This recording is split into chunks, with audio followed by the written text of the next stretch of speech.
We're back here at the campus of Marist Catholic. Sorry for some technical difficulties. It is now 14-7 after it was a long fourth down for Mazaman. They weren't able to get it. Then Marist on the very first play, big-time bomb down the field. That had been at least 60 yards for that touchdown. Yeah, I think it was a well-thrown pass, great 62, reception. 64 yards. It was something like that. Absolutely perfect.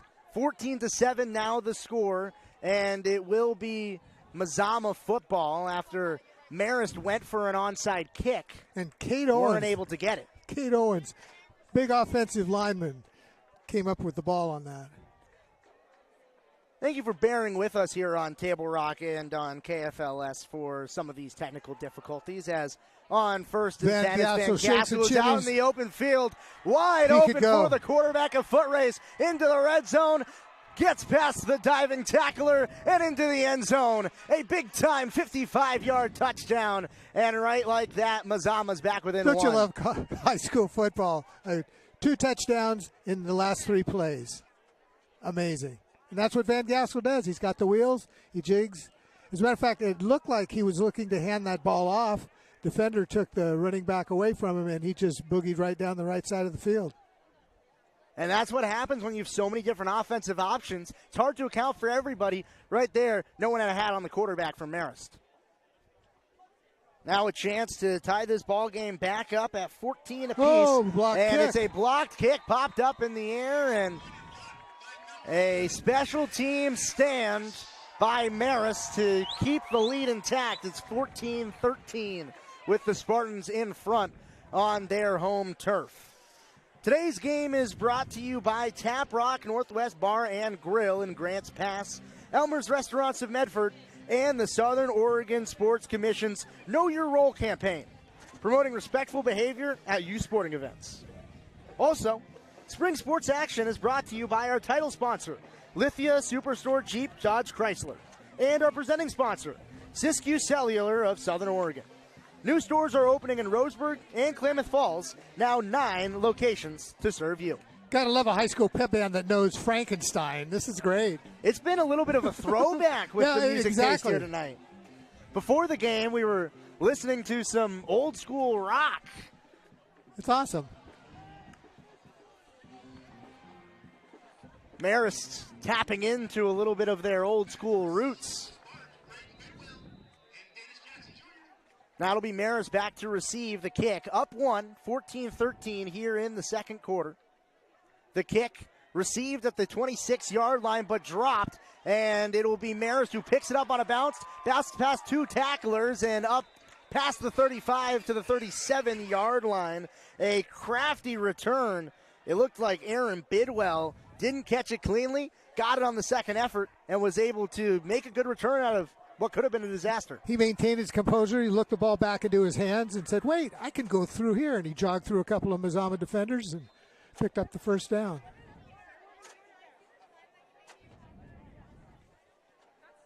First and 10 for the offense of the Spartans.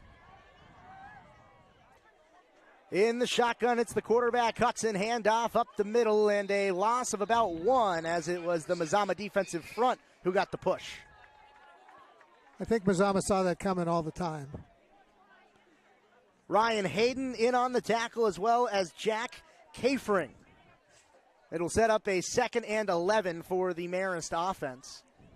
Marist has been a team that offensively in this ballgame has been moving the ball efficiently. Keep in mind last year it was a blowout. Marist only scored 7 points. It's 14-13 right now. Throw over the middle through the hands of the receiver. Incomplete pass, but a flag down on the play.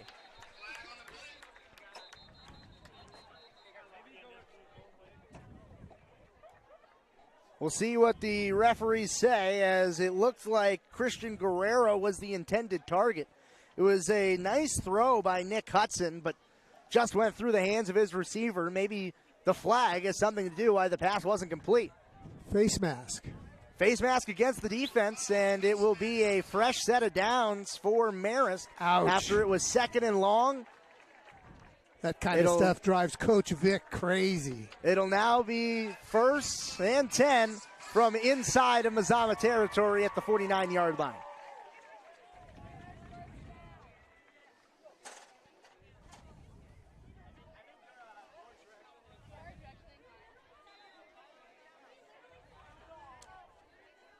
Inside 10 minutes left to go in the first half. Marist trying to add on to their 14-13 lead. The snap, looking left side towards the sticks, and a great catch made. What a play. Caden Ironbush. I didn't think he had a chance at that. That ball was really high. He tipped it with his left hand, and it bounced into his right. Great catch. It wasn't a great throw from Nick Hudson, but on those out routes, especially towards the field side, you're taught as a quarterback to put it right where the defense can't get it. If you're going to miss up and away. And, well, I guess it wasn't a miss because Ironbush was right there in order to make the grab. 14-13. Still the score here with 9.5 minutes to go as Marist continues to drive. Hudson looking left side. One-on-one coverage overthrew his receiver. He was looking for Ironbush once again, and this time he had no chance. No miraculous play to be made. 2nd and 10. Yeah, he had to rush that pass. And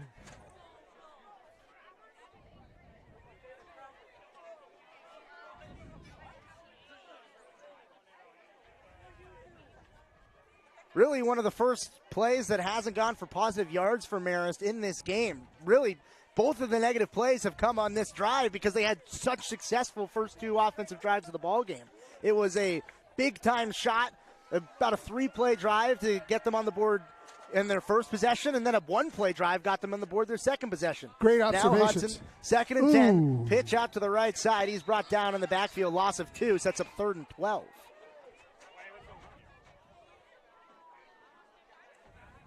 It's the first time that Marist is going to be significantly behind in the down and distance.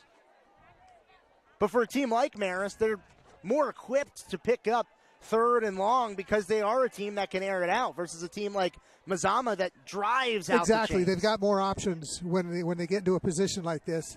It's 3rd and 12. Hudson in the shotgun. Looking right side, he'll throw, post pattern, and just behind his receiver. He was looking for Aaron Bidwell, but couldn't put it on the numbers. It looked like Bidwell had a little bit of a crease, but it will also look like a gamble coming here for Marist Catholic. Charlie Landgraf in his first game as head coach of Marist at their home field. Well, they're going to go talk about it. They're going taking to a think timeout. about his decision. Absolutely. It's 14-13 the score. 4th and 12 coming up after this timeout.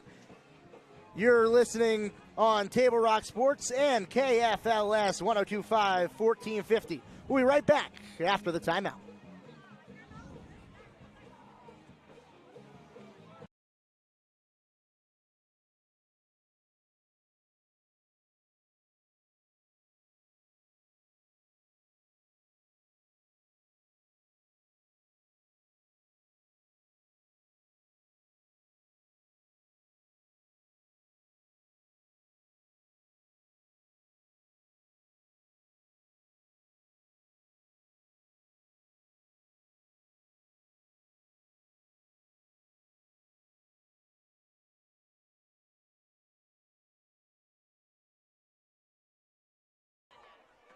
Fourth and 12 for Marist trying to pick it up. Hudson looking to throw. Right side, got a receiver. It's caught inside the 10-yard line. Big time 4th down pickup for Christian Guerrero. He ran a great route. He was in the right spot and had just a perfectly thrown pass to get a hold of. They're hurrying up and they're going for 2. Hudson looking right side, trying to find an out route. Tipped to the line of scrimmage and picked off. What a play! Ryan Hayden got his hand on the football on an intended out route and was able to pick up his own tip and bring it down to the ground. First turnover of the ball game will go the way of the Vikings. What a stellar play. That was just the classic tip. And as he was going for the ball, I'm watching it. Obviously, there was about 8 inches of daylight between the ball and the ground. Mazaman ball deep in their own territory, preventing a score by the Spartans. Ryan Hayden, tremendous play on the outside. And now it'll be Mazaman down 1, given a spark by their defense. 90 yards to touchdown, Vikings. Van Gastel under center. He'll take the snap, hand it off up the middle, and a gain of about 4 for the Vikings will set up 2nd and 6, as it was Brody Norlock who was able to churn forward for a gain of a few. Well, in a perfect world with 8 minutes to go, Mazaman would take about 7.5 of those and score a touchdown. And the way that they operate their offense, it's not out of the question. Exactly. It's almost what they did on the first drive. There were only really 2 offensive possessions of the first quarter because Mazaman took so much time off the clock on their opening drive. It's not out of the question, with now under 8 minutes to go, that this is the last drive of the first half. 2nd and 7, handoff up the middle, and a bunch of Spartans there near the line of scrimmage. A whole bunch of Spartans. Gain of about 2, they'll call it. It's about twice as much as I thought they were getting there. Ah, yes, student section and girls squeal. You gotta love it. 3rd and 5 now, and well, if Mazaman can move the chains like they had been doing on their previous offensive possessions, then they could utilize the rest of the clock in this first half. But now backed up pretty deep. We'll see if they can move the chains.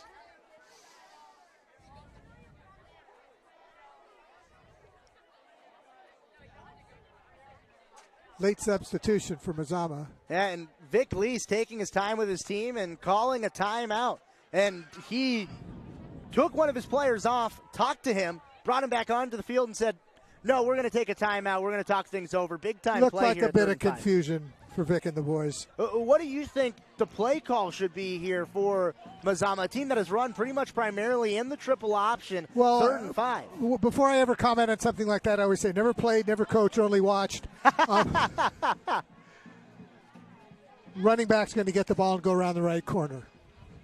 It's worked for them thus far in this ballgame. They're fairly predictable that even I can come up with a prediction. Today's game is brought to you in part by Avista Utilities and our friends from Pinnacle 365. Use your peak rewards to save on gas and snacks on your next road trip with the team. And for almost 50 years, Bill's Glass has been the clear choice in Southern Oregon for your home, vehicle, or business needs. Locally owned, family run, Bill's Glass supports our schools and communities. And a shout out to our local sponsors in Klamath Falls, Abby's Pizza. Where else do you go to get pepperoni? Come on, that's the only place. Best Med at 3737 Shasta Way. Unfortunately, I can vouch for how good they are. I've had an opportunity to utilize Best Med. Getting a new house built for you, give Gunderson Construction an opportunity to help you out. 3rd and 5, big time down here for Mazaman and the offense. Van Gastel will hand it off, whistle. And a whistle, I think, blown before the play because a false start on the offense. And it's actually the other Van Gastel who took that snap. There's a bunch of them out there. It had been Tyson Van Gastel who had been the primary quarterback. His brother Brody Van Gastel was the one who took that snap. So Tyson, the senior, Brody, the sophomore, both of them quarterbacks on this team. And that was the man who was being brought on and off before the timeout was called by Vic Lees. So a bit of a quarterback change, and really 2 brothers competing for who's going to be the starting quarterback. That must be a very interesting quarterback battle. Grandpa Van Gastel is very proud. With the false start penalty, it will be 3rd and 10 from the 10-yard line. So the 5 yards that the Vikings were able to gain on 1st and 2nd down, completely negated by the false start penalty. Here we go. 3rd and 10, 7:16 left. Once again, Brody Van Gastel, the quarterback. He'll roll out right side and hand it off, and a gain of about 2. Ball came out, and it looks like the Spartans jumped on top of it, but the official's going to say that the runner was down beforehand. Instead of Marist ball inside the red zone, it'll be a punt for Mazaman. There's only a gain of about 3 or 4 on the play. Well, Mazaman had the opportunity, but they weren't able to make anything of it. Let's hope for a big, deep kick if you're a Mazaman fan. And if you're a Marist fan, you're looking for a decent return for some field position, maybe even a score. Almost blocked again. The punt very short. It'll bounce at the 40. Took a nice bounce from Mazaman. Nice hop out to about the 46-yard line, but still in Mazaman territory where Marist will take over with 6:30 left in the second quarter. 14-13 is the score on the John L. Scott scoreboard, as it will be Marist to take over in their own field position. Medford is your sport ground where the West Coast comes to play. Visit travelmedford.org/sports to learn more about the many tournament venues, world-class outdoor opportunities, and the event calendar to find what's going on. 1st and 10. Hudson takes the snap, fakes a pitch, spins and throws a screen. A shoestring tackle brings down the receiver after a gain of about 5 to the 41-yard line. And that pitch and catch to Aaron Bidwell. That shoestring tackle saved a big gain. Absolutely. Bidwell had a lot of room out in front and a few blockers as well. And he's got the wheels. Even though he was down on the turf here a few minutes ago, he bopped right back up and is playing stellar football. 2nd and 5, pitch to the left side, Ooh. and a running back is upended right before the line to gain, but a flag right at the snap, and it looks like a false start against the offense. We'll bring it back. So the Spartans will get backed up, and very similar to Mazaman's offensive drive, a 2nd and 5 for Mazaman was 3rd and 5, now getting brought back to negate the previous gain. Deja vu all over again. One more time. You got me. 2nd and 10. Hudson looking left side. He'll throw and complete it. Ironbush breaks a tackle and is past the 30-yard line to the 28 when he's brought down. Big time gain, about 20 yards on the play. That was a big time play as well. Great route, great reception, stellar pass. And ran through an arm tackle to pick up more.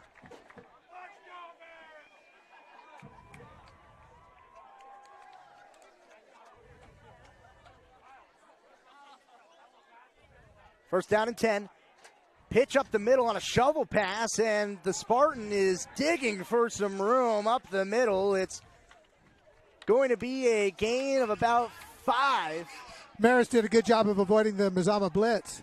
They sent a man right up the right side that almost got in there. Once again, it was Brady Bidwell. Now 2nd and 5. Hudson takes the snap, looking left side. It's complete to Guerrero, who will fall forward for a first down and a little bit more out to the 13-yard line, a pickup of about 8. Guerrero's having a great game. He was on the other end of that 60-plus yard reception. Inside 5 minutes to go in the half.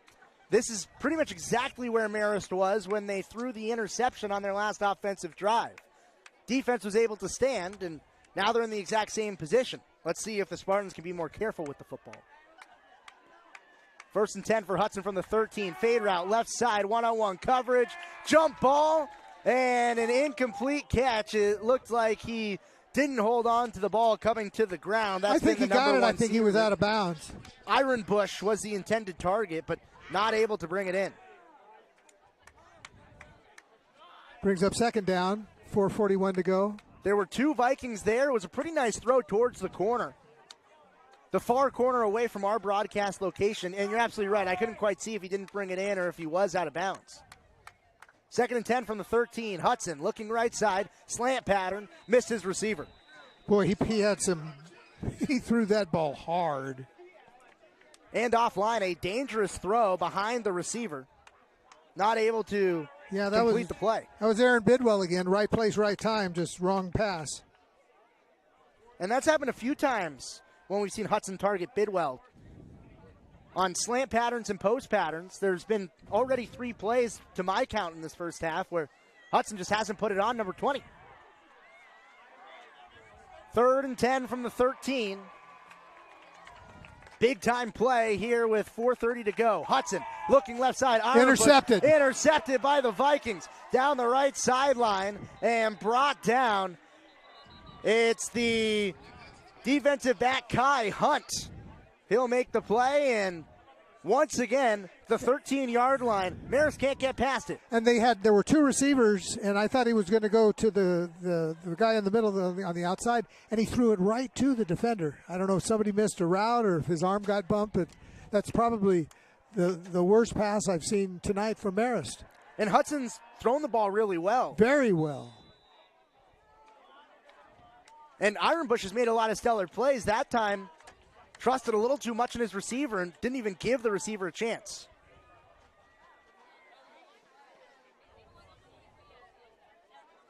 Now with 4.5 minutes to go, it'll be Mazaman to take over at the 13-yard line. And an aborted snap. It looks like a flag on the play and a false start going to be called against the offense. That might actually be better. It looked like the Vikings hopped on the football, but still wouldn't have been a gain of anything. That's a good point. Just a weird play and a weird snap to start. They'll get backed up to inside the 10 to the 8-yard line.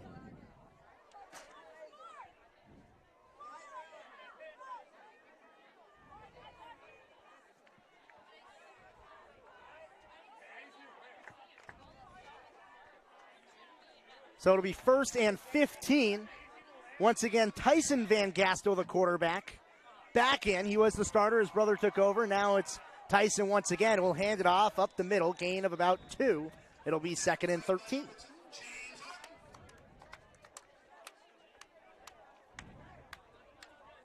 James Harvey in on the tackle, able to bring down the running back. 2-on-2 there.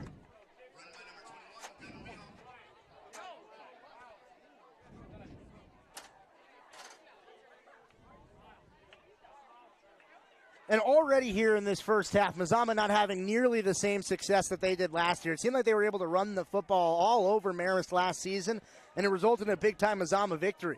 This is a better Marist team, and if they can hold on for the final 3:45, they might be going into the break with a lead. 2nd and 13, fake handoff, quarterback keeper, and a gain of about 5 will set up 3rd and 8. It's Van Gastel, Tyson Van Gastel, going off left tackle to gain about 5.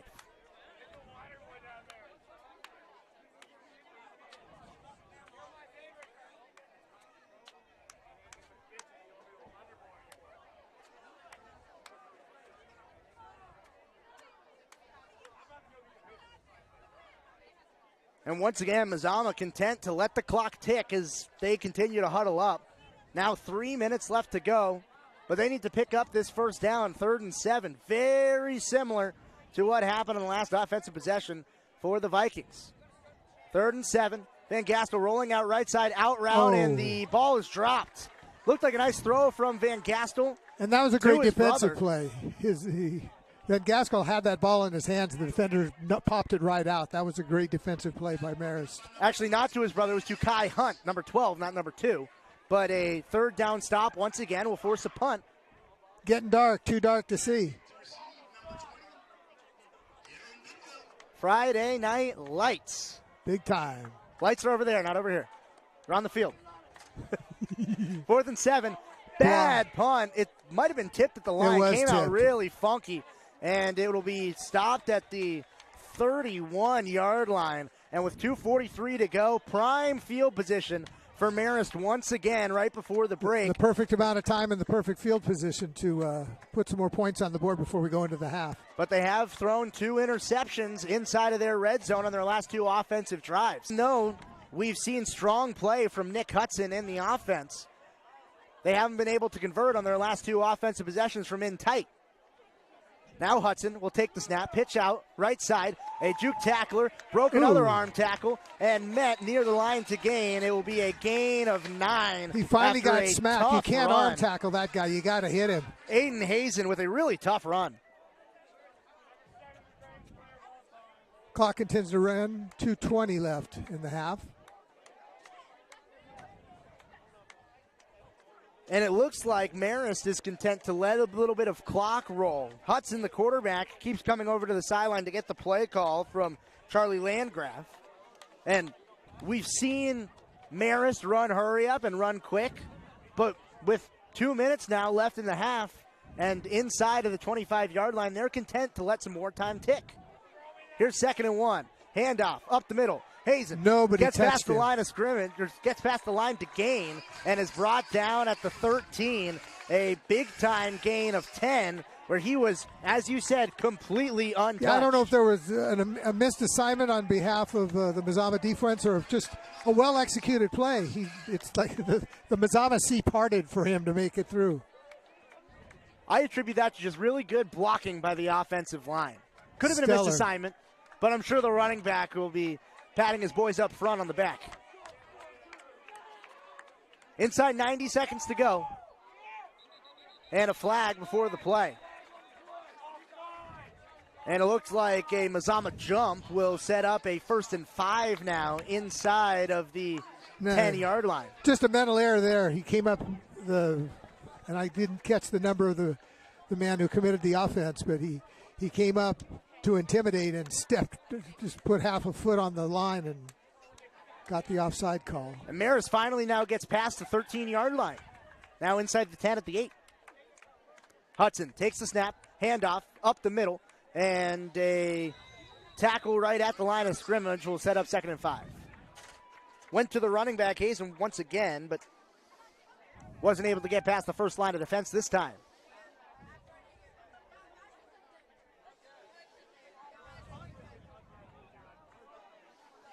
Inside a minute now in the first half.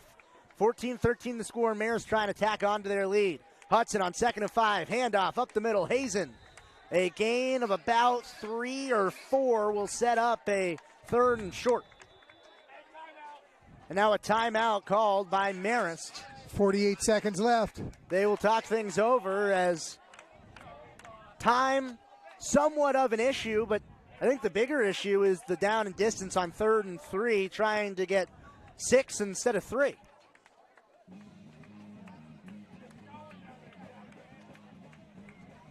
Table Rock Sports thanks our great sponsors, including the John L. Scott Real Estate Scoreboard and our longtime friends from Sherm's Thunderbird and Food for Less in Southern Oregon. Thanks to all our sponsors, including Conger Morris Funeral Directors of Southern Oregon, Avista Utilities, and the Rogue Valley Transportation District. Routes have expanded to help you get to work, school, or appointments. Visit rvtd.org to learn more. Give a shout out to another local sponsor in Klamath Falls, the Aftershock Sports Bar and the Epicenter Bowling Alley. Intimately familiar with the bowling alley. I'm the worst bowler, but I have the most fun in my league. And you went last night. I did. And we won't talk about what we did. We'll talk about what's going on the field, and it's Marist looking to score. 3rd and 3. Hudson rolling out right side, looking for the end zone, and a really nice pass breakup by the Vikings. Strong play. It was Tyson Van Gastel on the other side of the ball who made the pass breakup. Yeah, they saved 6 points right there. Helping out his own cause, the quarterback, playing cornerback, made a nice PBU to set up a 4th and 3, and we'll see what the decision is going to be for the Marist offense, or potentially special teams. We'll see what the decision will be from first-year head coach Charlie Landgraf. And he will keep the offense on the field. So at the 5-yard line, needs to get to the 2 to pick up a first. With 44 seconds left in the half, Hudson looking right side, has to change direction, throws left, catches bobbled, and a late pass breakup. Once again, he was looking for his big receiver, Ironbush, and it looked like he got it past one defender, but couldn't secure it before the second one came in. He had it in his hands, and he was bobbling it. Just the Mazaman defender come out and punched it right through the middle. Stand-up, big-time defensive play by Mazaman to save the touchdown. 3 possessions in the red zone on the last 3 offensive drives for Marist, and 0 points to show for it. It's been in the first half that's been dominated by the Spartans, but they only lead by 1. And that's thanks to a blocked extra point. This is an amazing football game between two well-prepared teams.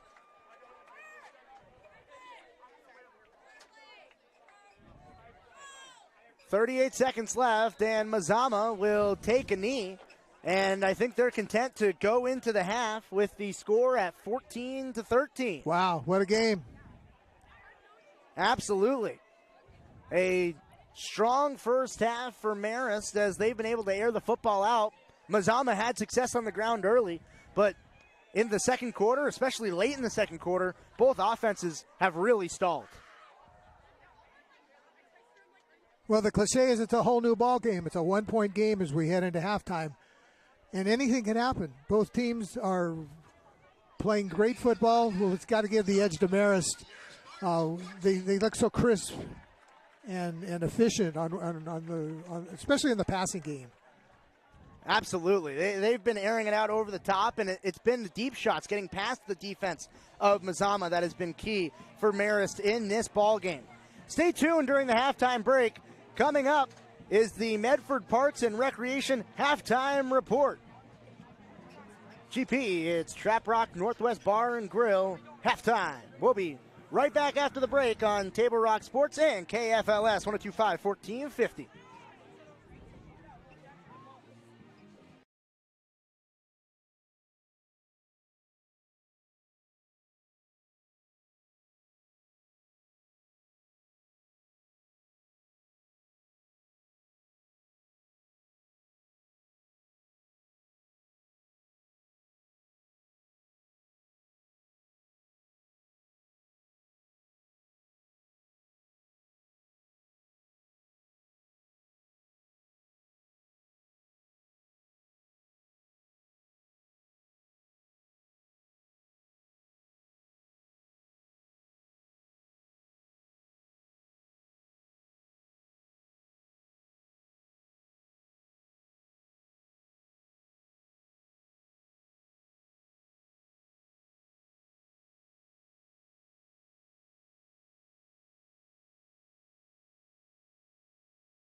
Back live here on the campus of Marist Catholic for the Medford Parks and Recreation halftime report. Visit playmedford.com for the latest recreation guide. All the sports leagues, classes, and special events await you. Visit playmedford.com to learn more. Here at halftime, Ryan Milano here with David Gullickson at the 14-13 score on the John L. Scott scoreboard. Here at the halftime break, it's been really a tale of two different teams doing things very differently. Two completely different half. styles of play, two completely different coaching philosophies, and frankly, the Mazaman homer over here, Vikings are very lucky to be down just that blocked extra point. And I absolutely agree with you. It seems like the Mazaman defense has had no answer for Marist, especially between the 20s. Once they've gotten into the red zone, things have stiffened up for the spread offense of the Spartans. But from 20-yard line to 20-yard line, Marist has been able to move the football pretty much at will, and they won the field position battle for a majority of that first half. We've seen Mazaman do that every once in a while over the last 2 or 3 years, but given the choice, I think Coach Vic would rather have the tightening up within the 20s, stuffing them rather. You want to dominate the whole field, but if you're not going to defend the middle well, you'd rather have a defense that bends and doesn't Absolutely. break than a defense that completely shatters, and that's been what Mazaman has been rolling out on the football field. But Mazaman did come out and have a dominant offensive drive to start out the ball game, just churning down the field via the run. Typical Mazaman drive. And they were able to do that on their first few offensive drives. Hasn't been the same case as we've gotten later. Well, Marist and their new coach have a completely different game plan than what we saw last year when Marist and Mazaman got together. And it's bearing fruit. I don't know all the details of their loss last week, but it was only by 2 to Springfield. And they should be very proud of what they're doing so far. And we've got about 10 minutes till we line it up again, and it's a 1-point ball game. 2 strong 4A teams, the 2-0 Mazaman Vikings versus the 1-1 Marist Catholic Spartans. The home opener for Marist. We will step aside on the PlayMedford.com, Medford Parks and Recreation halftime report. We will come back for the second half. You're listening on Table Rock Sports and KFLS 102.5, 1450.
Welcome back to the campus of Marist Catholic High School.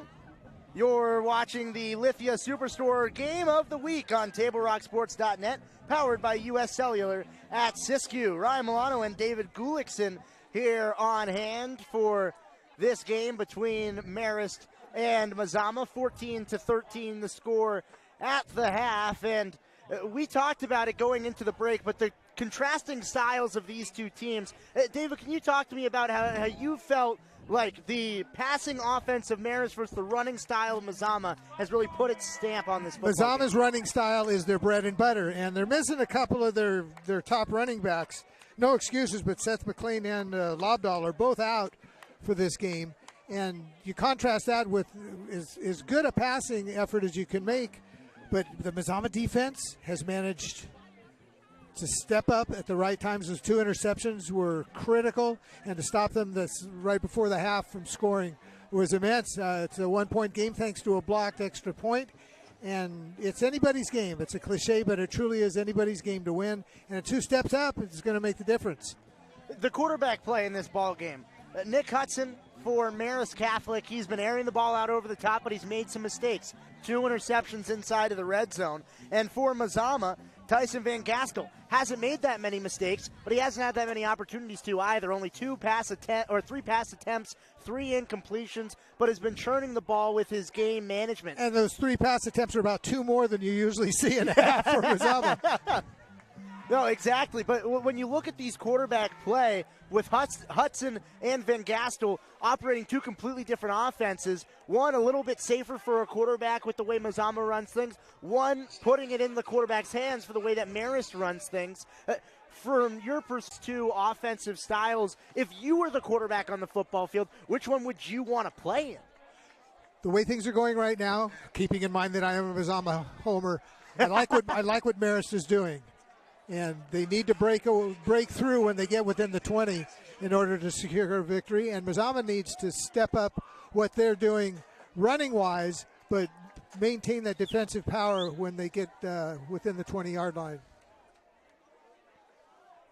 Both teams back onto the field for the second half. It will be Marist who will receive the second half kickoff.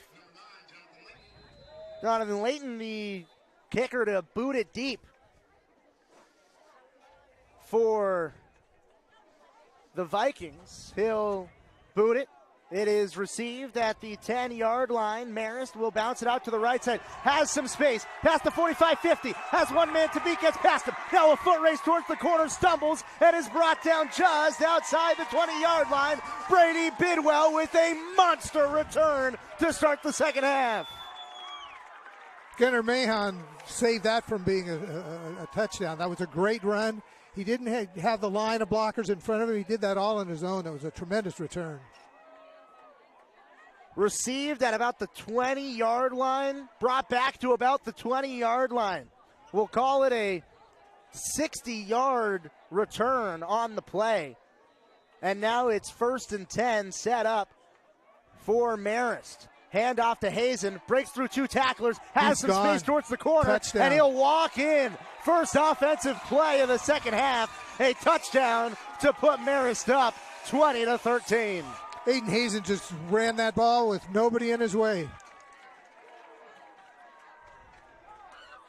He was met by 2 arm tacklers near the line of scrimmage, but they didn't put a body on him. And you mentioned this a lot in the first half. You've got to be able to wrap him up because he's a tough runner, and he will run through those arm tackles. Again, never played, never coached, but you got to tackle. The arms don't do it in the way the game is played these days. And a chance to go up 8 for Marist. The last extra point was a Mazaman kick that was blocked. This one from Marist, up and through the uprights. 21-13 is the score as Marist, with a quick strike, a huge return, and then one play and an Aiden Hazen 23-yard touchdown run. Wow. That's absolutely big time. You got to love high school football. Gotta love high school football. The score, 21-13 on the John L. Scott scoreboard. John L. Scott of Medford, Ashland, and Eugene. You're listening on Table Rock Sports and KFLS 1025 1450. We'll stay here as both teams getting back onto the field, ready to kick it away. And the Marist Nation is loving every minute of it. Absolutely. Student section right next to us in full force. It's awesome. It's some type of Western night here. I haven't gotten exact confirmation I haven't had a chance on what to talk it to is. anybody, but there's everyone's wearing a cowboy hat. There's a lot of cowboy hats. There's a few boots. I've seen some flannels. Marist Cowboy. It's a fun night here if you're a Marist fan in the home opener.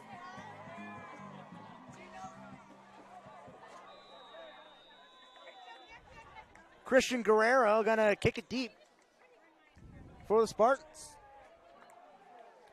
It's actually going to be a little bit of a squib. Onside kick, ball's loose, and it's going to be Marist on top of it.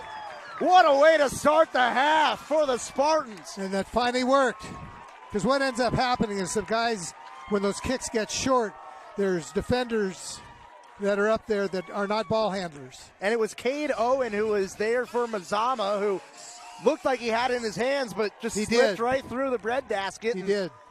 Well, then it was a race for the football, and it was 1-on-7, and the 7 and Navy all won. And 3 plays to start off the second half. All of them have been huge plays for Marist. Still going on 1st and 10, and the first incompletion. Whew, we can finally take a breath. Pretty much. I mean, to go from the instant touchdown to the turnover, and they start off again with 11 minutes to go inside the 50.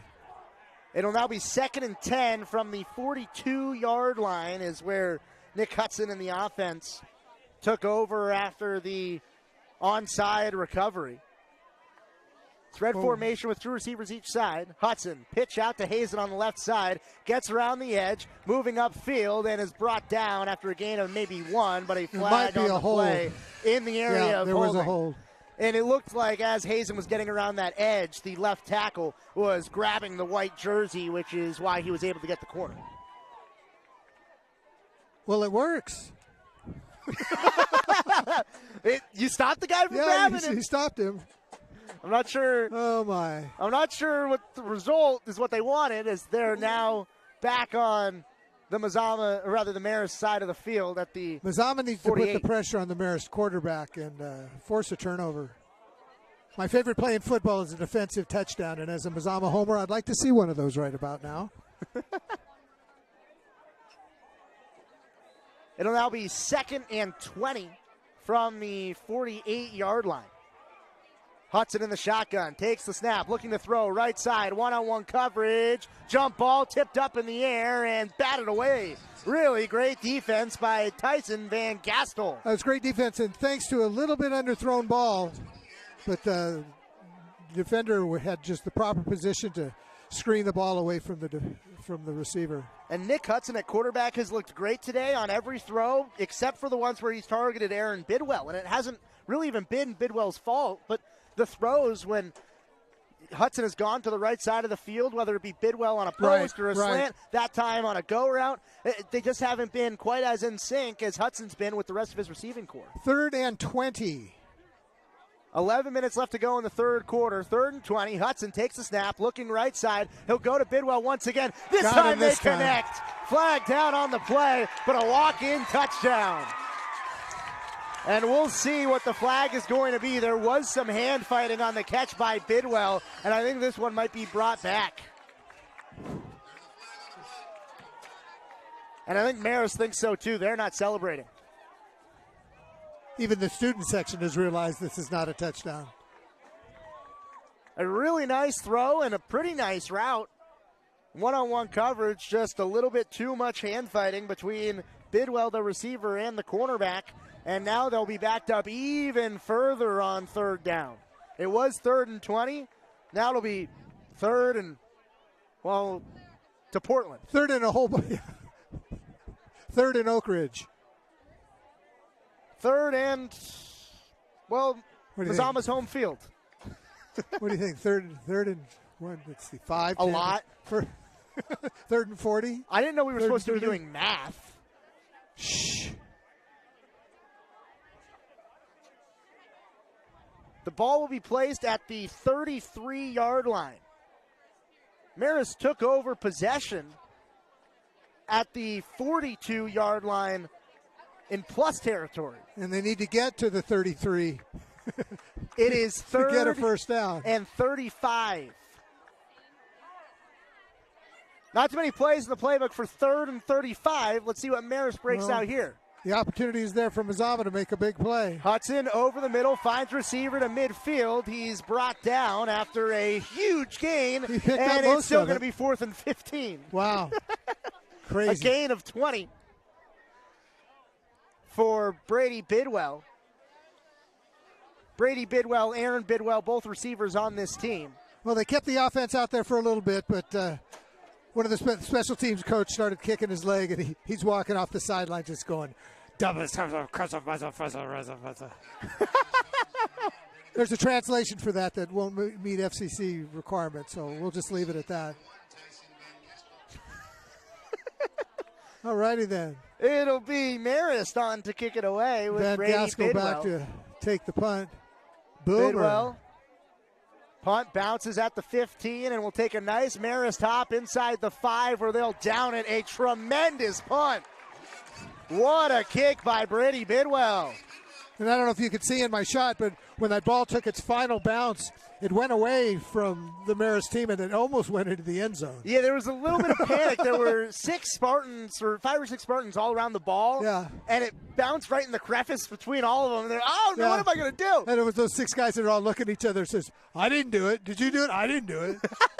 Awesome. They were able to jump on the football, and it will be 1st and 10 inside of the 5-yard line for Mazaman.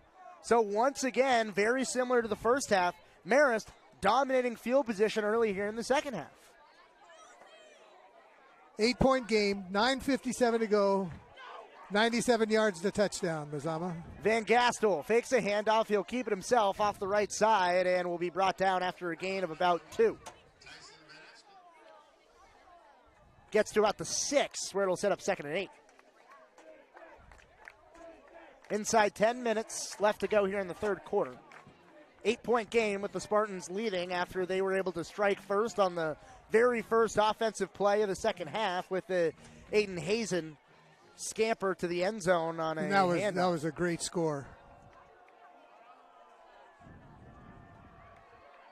This, the first real opportunity for Mazaman to answer because they weren't able to hold on to the onside kick as the 2nd and 7 play will go for a gain of 6 and will set up 3rd and 1. And this is what Mazaman likes to do. They'll chip away. So now at the 14-yard line, it's 3rd and 1. They need to get to the 15 for a first down.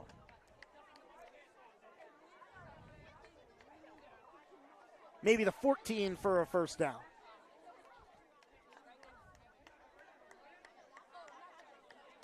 Once again, Van Gastel, he'll run it up the middle on the sneak, still churning. He had a little bit of a crevice, almost found daylight, but the Marist defense was able to plug up the hole, but not before Mazaman able to move the sticks for the first time in the second half. They need to do that a few more times. Marist is on, and in spite of some setbacks, Mazaman still is motivated and is looking to keep this drive alive.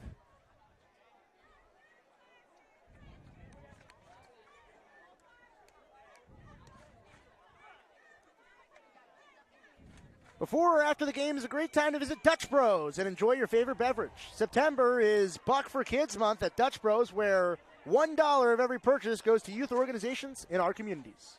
1st and 10 for Mazaman.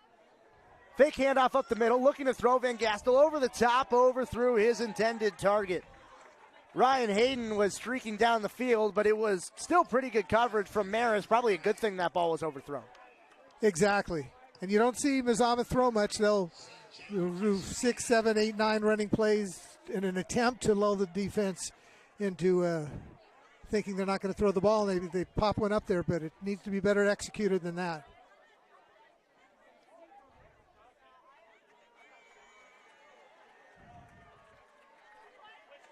It'll be 2nd and 10 from the 16-yard line.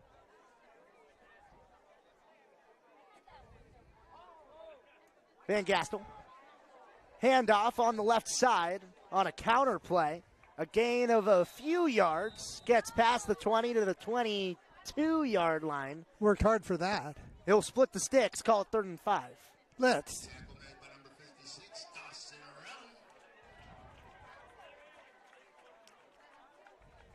And this is very reminiscent to the opening drive of the first half. And this is the first drive that Mazama's gotten in the second half because of the onside kick that they weren't able to recover. But it's been Mazama when they've gotten out of breaks, whether it be the start of the first half or start of the second half, slowly churning through this Marist defense and continuing to hold the defense on the field. That is Mazama's style of play and the reason to exist. See if they pick up the first down. 3rd and 5. Pitch out to the right side, has some space, breaks through a tackler, over towards the sticks. Vic Lee's calling for a first down. We'll see where the officials spot it. And it looks like the Viking runner will be about a yard short.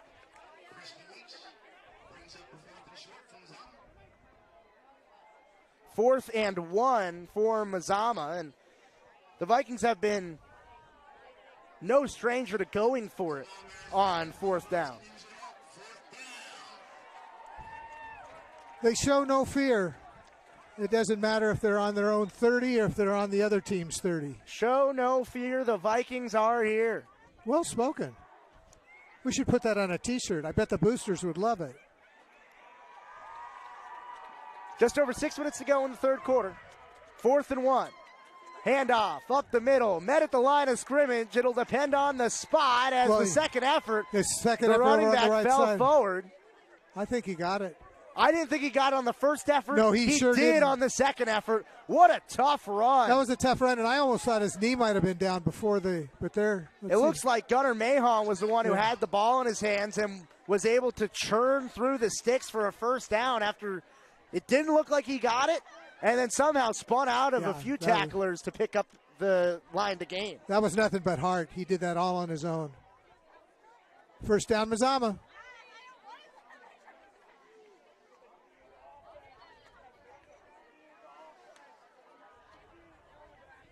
First and 10. Fake handoff, now an end around, and it'll be a gain of about 2 or 3 as the wingback came behind the quarterback. Got the handoff and was able to get about 5. Wow. Well, they're going to mark him at the 33-yard line. That's a pretty good spot. And we're not playing at home. Sorry.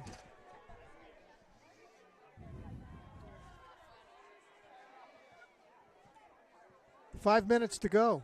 2nd and 6 for Van Gastel in the offense.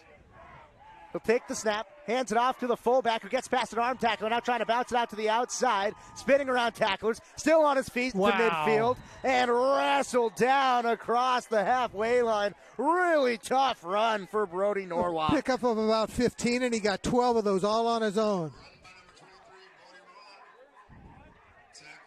He was met right near the line of scrimmage, ran through some tacklers, and then a whole bunch of Spartans were around him, and there was no letting up as he was continuing to run.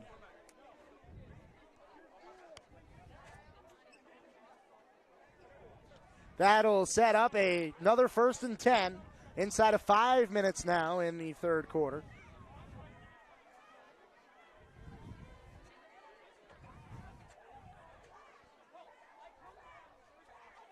Van Gastel won't be able to take the snap before a whistle, and a false start called against the offense. That hurt. There looked to be a few flinches on the offensive line.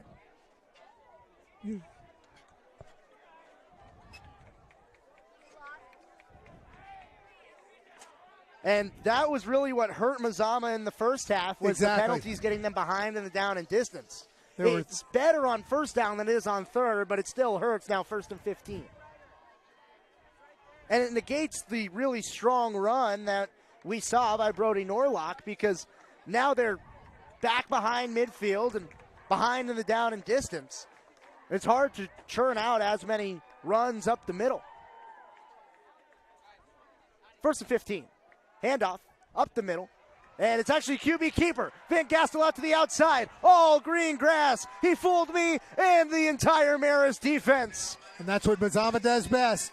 Little misdirection in the backfield. Touchdown. And the keeper, and the man's got some wheels. He's been doing this for the last couple of years at Mazaman. There's another 6 points on the board. A strong answer by Mazaman, as I thought the ball went to the fullback, and Van Gastel ran outside. Well, I'm over here trying to watch the game and run the camera, so I saw him cut off to the right, so I'm letting the camera follow him, and I'm looking at the line of scrimmage to see if he was stopped. It was worked out well. I'm sure we go for 2 here. I think so. 21-19 the score, a chance to even it up for Mazaman if they can get this 2-point conversion. They had the extra point blocked on their last touchdown. This their first offensive drive of the second half, able to convert for 6 and make it 8 on the 2-point conversion. Tie ball game, as it looked like Tristan Leach was able to get the carry and find his way into the end zone. A whole bunch of ball carriers being showcased for Mazaman on that drive. And it's a tie ball game, and a game that Mazaman has taken advantage of the opportunities that they've had, and Marist hasn't as much. Well, even when Mazaman isn't on, they are a no quarter, take no prisoners kind of football team. They have confidence in themselves. Their coach believes in them. As a team, they have a spirit second to none, and it showed right there. We got a tie game with 3:48 to go. We'll keep it here on Table Rock Sports and KFLS 102.5 1450. And there again, the pep band playing the oldies but goodies. That's old shit. That's 25 or 6. I mean, I played that in pep band when I was in high school, and we're not going to talk about how long ago that was. It was only like 5 years ago, right? Add 45 to that, and Roosevelt High, class of 75. Today's game is brought to you by Tap Rock, Northwest Bar and Grill in Grants Pass, Elmer's Restaurants in Medford, and the Southern Oregon Sports Commission's Know Your Role campaign, promoting respectful behavior at youth sporting events. The kickoff will be brought back as they're back where the ball was booted away, and it looks like it'll go against the kicking team. So better field position for Marist, as Mazaman will have to kick it back from even further. Well, there's no good time to get a false start, but if you could get one, getting one on the kickoff, I guess, is a... Well, and who knows? After their last false start, they scored a touchdown the very next play. Stranger things have happened. 3:48, tie game, 21-21. It'll be more difficult, can confirm, more difficult to score a touchdown on this play than it was on the last one. Well spoken.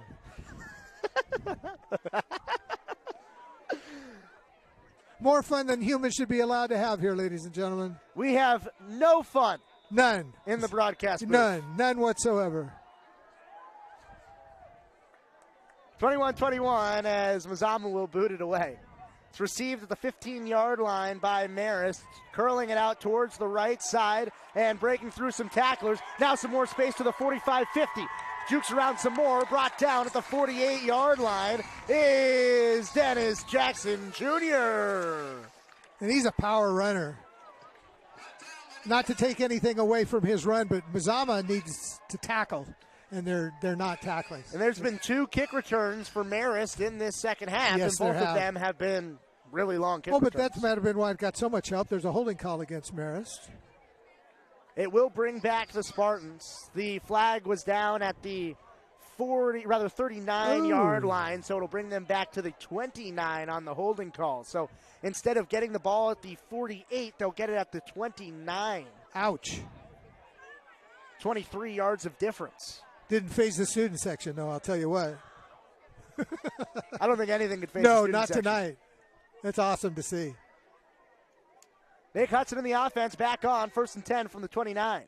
Hudson takes the snap, handoff, Hazen up the middle. He's got a hold to the left side, gets into the second level, brought down at the 41-yard line as the safety had to get in on the play and make the open field tackle. A little slow getting up. Because it was a strong hit in the secondary by Juan Rodriguez, who came up from the second level to make the hit on Hazen after he got the yard to gain. Well, he might not be able to see straight, but he's jogging off the field. He's not going to let anybody know he's woozy. Look at him, man. Fresh set of downs for Marist. 41-yard line, 1st and 10. Trips out to the right side for Hudson in the offense. He'll take the snap. Little swing route to the right side. It's Bidwell. Makes the play and is wrestled down after a gain of 3 to the 44. And Bidwell had been able to break a lot of that stuff and go for bigger gains, but he got tackled that time. And a nice open field tackle. Yeah, it looked like had him at the shoulders and at the feet. Tristan Leach, who was in on that tackle, as well as Jack Kafering, who combined on the play.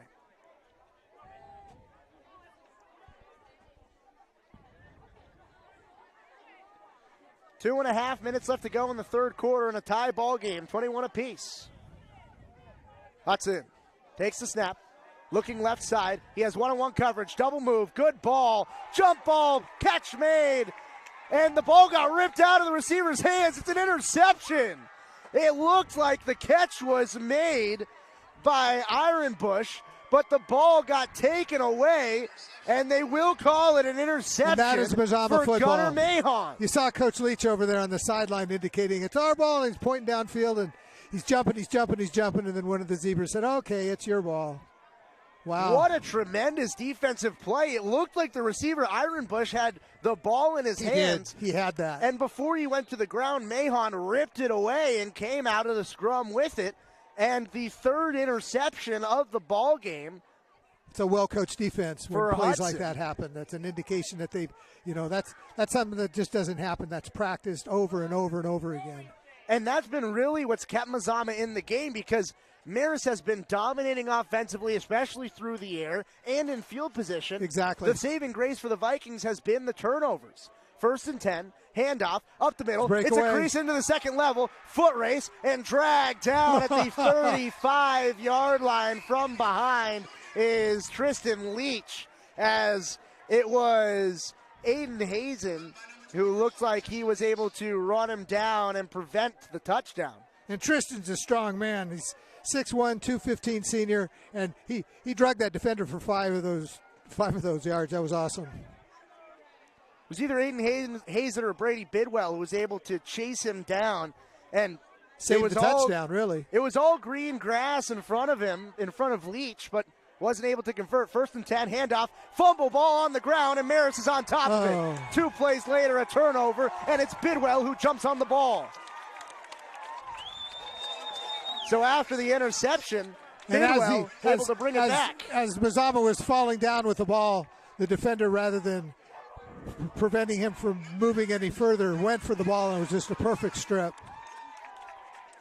We had the perfect vantage point over here where the ball just fell right out of the hands of the ball carrier and into the hands of the Spartan. Now 1st and 10, handoff Hudson. He'll try to bounce it out to the running back outside, and a loss of about 3 for the ball carrier Harvey. It was James Harvey to get his first touch of the ball game. Loss of about 4. Yeah, it wasn't a good one. Now at the 23-yard line. They need to get to the 37 for a first down, so 2nd and 14. Well, we've seen stranger things happen so far in this half. What was that one? 3rd and 35? We've seen a whole lot of strange things in this ball game. 2nd and 14, going right side, pass complete to Bidwell, and he's brought down at the 34-yard line. He picked up most of it. Brady Bidwell got the fumble. That was his brother. Line about 3 to go to a first down. 3rd down and 3. 2 receivers each side. Hudson takes the snap, looks over the middle, pass incomplete. Looks like that Guerrero had it in his hands, wasn't able to bring it in. It's 4th and medium. Decision time for Marist. In their own territory, it looks like they'll bring out the punt team. As well they should. Gunnar Mahon made a great play on that ball. It hit the receiver right in the numbers, and Gunnar just popped him.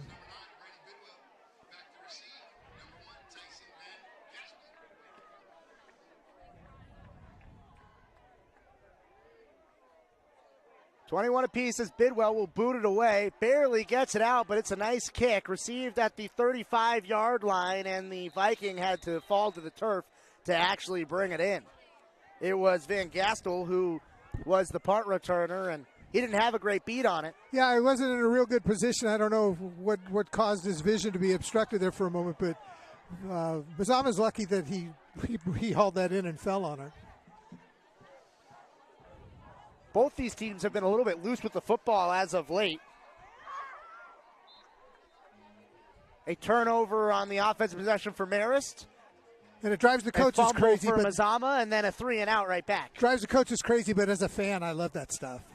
I just love it. I'd watch a whole football game of that. Exactly.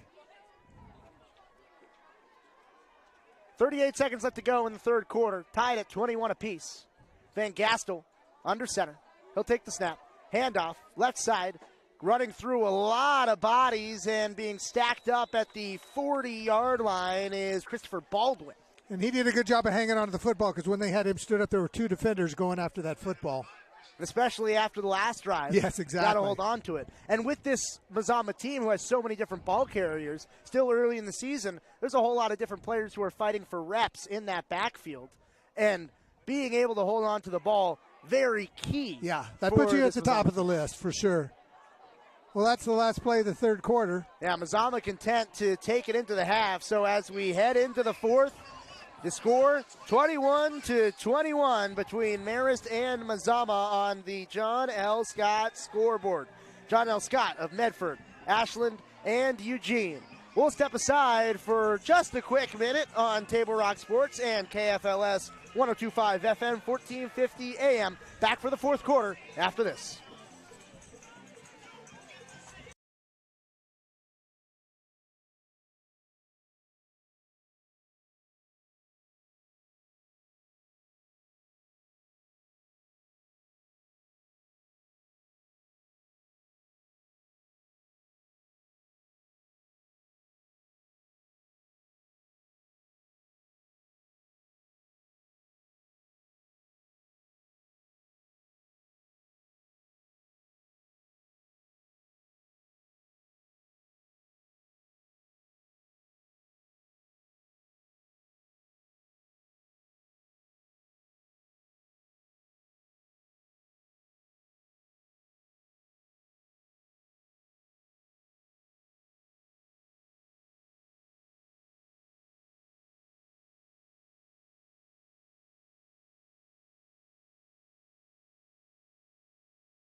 Back here for the fourth quarter as the first play is a big run for Mazaman out to the open field. It was 2nd and 6, and it is a big-time run for Mazaman that's going to be called back. Baldwin had green grass. It was almost a 60-yard touchdown, and instead it'll probably be holding. There's a flag down, and Mazaman looks like it's against them. No wonder. It was a flash of lightning. It was. We got right back for the fourth quarter. I looked up, and all of a sudden there was a running back streaking all the way down the field. What did he think he was doing? Scoring a touchdown? Nope, not this time. There's a reason it looked that easy. Yeah, there usually is, isn't there? The holding was called at the 47-yard line, so it'll bring back Mazaman to the 37. So the play was downfield when the holding call was called.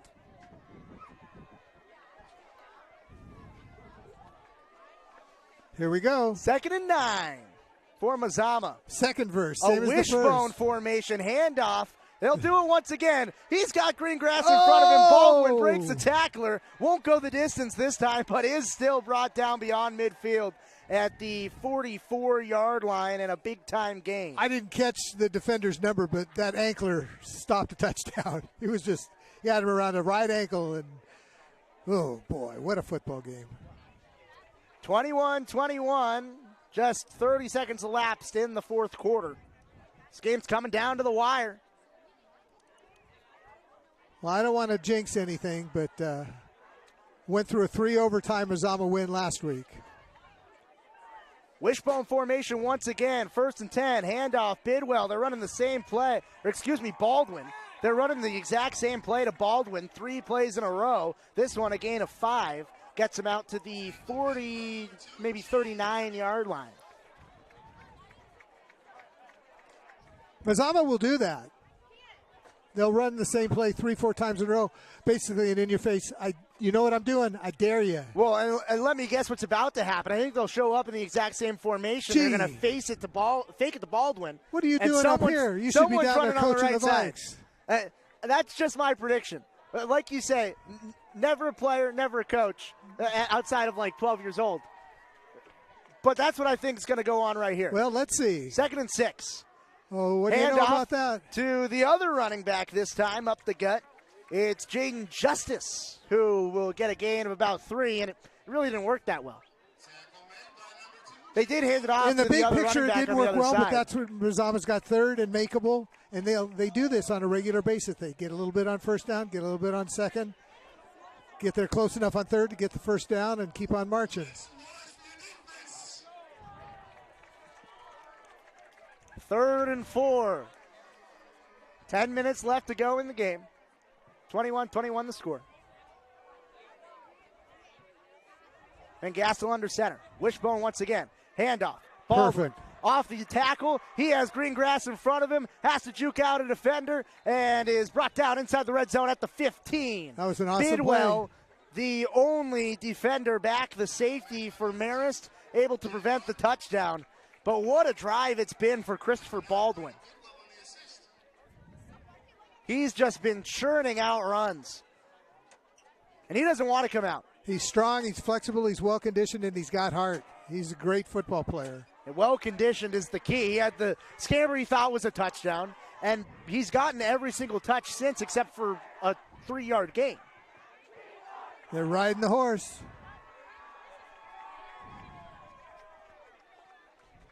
Giddy up. Yeehaw! 1st and 10. 14-yard line. Van Gastel, handoff to the fullback who will churn forward for a gain of about 4.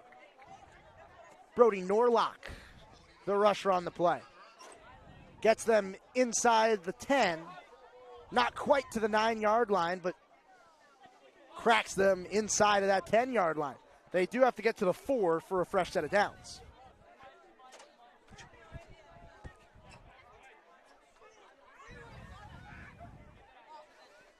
Eight and a half minutes to go here in the 4th quarter.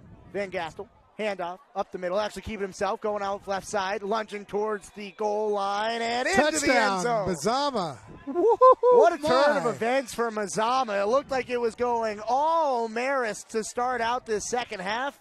Mazama answered quick.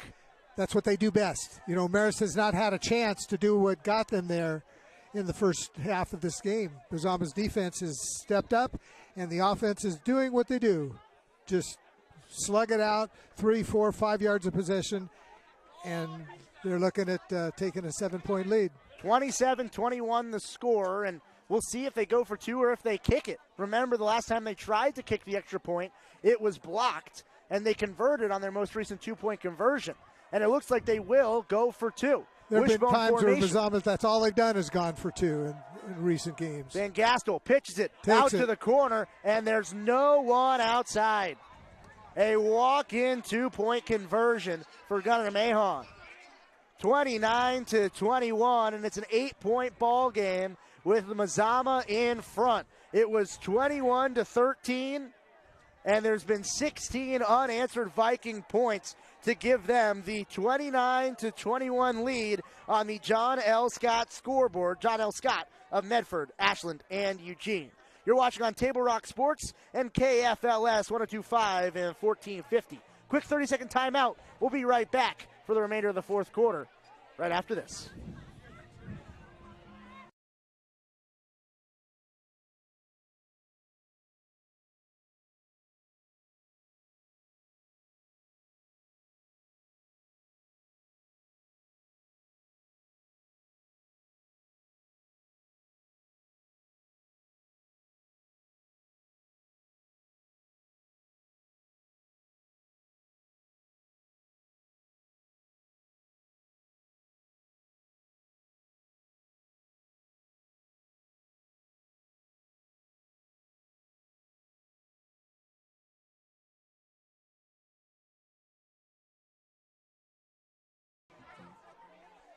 8-point lead as Mazaman bounced right over his head. Bidwell will receive it at the 15. He's got a crease out to the 30 and brought down at the 32. A bit of a different philosophy on the squib kick there for Mazaman. They had kicked it deep. Marist had 2 consecutive great returns, but they weren't able to. Mazaman wasn't able to get a stop. And Marist did a great job of fielding that ball because when it bounced, it went over the initial guy who's up, he's ready to catch it. Bounced right in front of it, went over his head. High school football, you got to love it. We're under the lights on Friday night, and it's going to be a big-time gut check drive for Nick Hudson. Marist needs a big play, and Mazaman needs a big play. 8:20 left, and we'll have to wait for the first play as there's a flag down right as the ball was snapped because the defense lined up in the neutral zone. What was 1st and 10 will be 1st and 5 now from the 38-yard And those kind line. of things just drive Coach Vic nuts because you got momentum, you got Marist kind of on their heels a little bit, and then you give them a breather. And it's just a little bit of a kickstart to the offensive drive.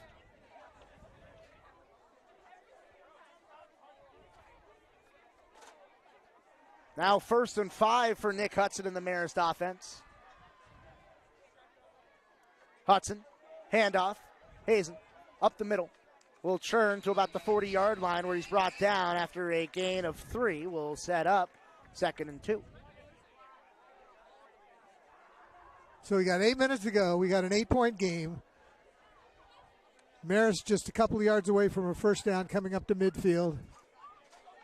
What a game. You got to think back to the first half and Marist not being able to convert in the red zone as the 2nd and 2 play. Hazen, counter, has to stumble forward. Boy, he just barely got that. And it's close to the line to gain, it's where and they they put will his knee. move the sticks. Barely got that gain of 2, exactly. just as you said, partner. That's why you play at home. But you have to think about the end of the first half where Marist had 3 drives inside the red zone and have 0 points to show for it. Mazaman defense. Mazaman defense. Here's 1st and 10.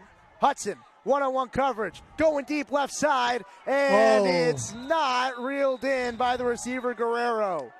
He had a step but couldn't get his second arm free. Went out for it with one hand. There's a lot of John at the referees looking for a PI call, but that call was right in front of us, and he was juggling it. If he would have had it a little bit more secure, there might have been a reason to throw a flag, but he didn't have that ball. This is so cool. And there's been a few hand fighting downfield. It's been a 50-50 call today. Yeah. So I don't mind the no flag. It's a football game. Marist faithful would like to see some laundry, but that was a good no call. 2nd and 10. Hudson looking right side, throwing over the middle and incomplete, looking for Bidwell. And once again, an in-breaking route for Bidwell. Hudson leaves it behind him. Yeah, he was a little rushed on that throw. I don't know if it slipped out of his hand when he let it go, but that wasn't a well-thrown ball.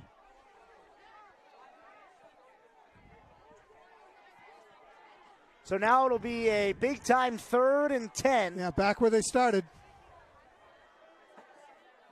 The 42-yard line. They have to get across midfield into the 48-yard line to pick up the first.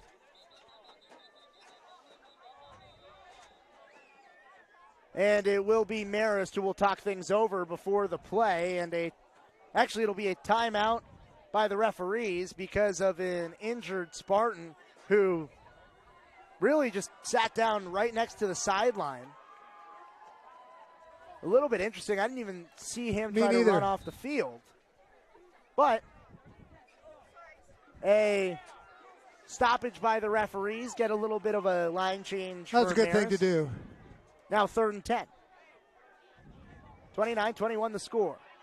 Hudson looking over the middle. Has a receiver. Complete for a first down. It's a great play. Well executed. Nice pout. And he held on to the football. Gain of 16 to Brady Bidwell. Moves the chains and sets up Marist across midfield at the 43-yard line. Inside 7 minutes to go now in the ball game. Marist trying to put together a drive down 8.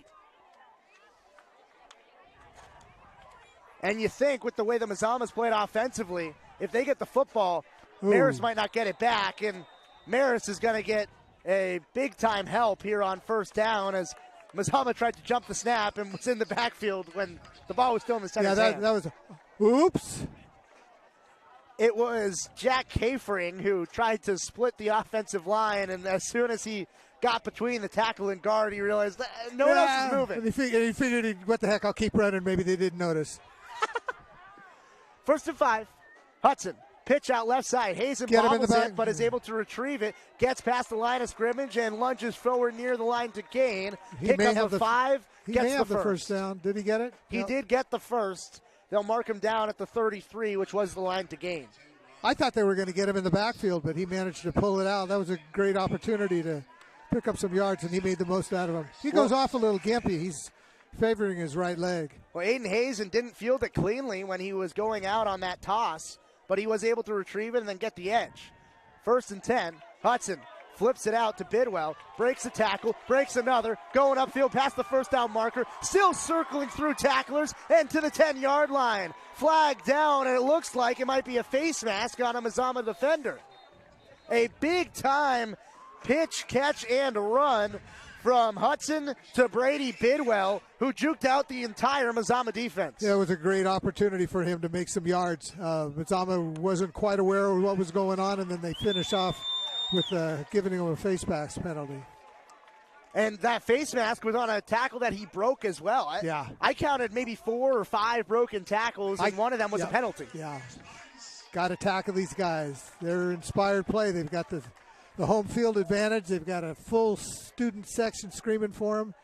They don't need any help from Mazaman. And now it's 1st and goal from the 6-yard line.